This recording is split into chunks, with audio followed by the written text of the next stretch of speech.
You know, it's not enough to get a great degree anymore. You really have to go to a place that has the labor market in your industry.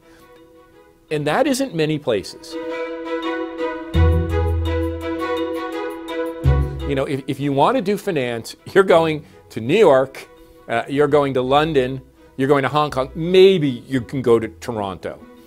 If you're going to do media, you know, and you're going to go to New York or London, or maybe San Francisco. If you're going to do movies and film and entertainment, you're going to go to LA. If you're going to go to music, you're going to do New York or LA or London or Nashville. So these job markets are very concentrated. So the one thing I can say for sure, when you're young, when you don't have a family, when you can cram, you know, 16 people in a rental apartment, the amount of value added you'll get to your career, it almost dictates that you go to these places.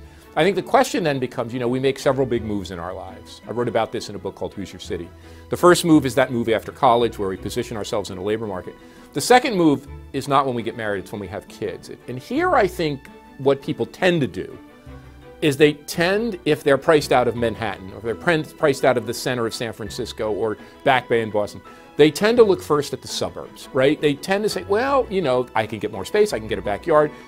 They don't do enough of a search, I think, of looking at other cities, you know. Does it make sense for me to go to Pittsburgh or take a look at Detroit, or should I head to a place like Atlanta or Minneapolis? So I think one thing I would encourage people at that stage, once they've built a network, and I met Peter Jackson a long time ago, and I went to visit him in Wellington, the great director, and he said this. He said, I went to LA and established a great film directing career.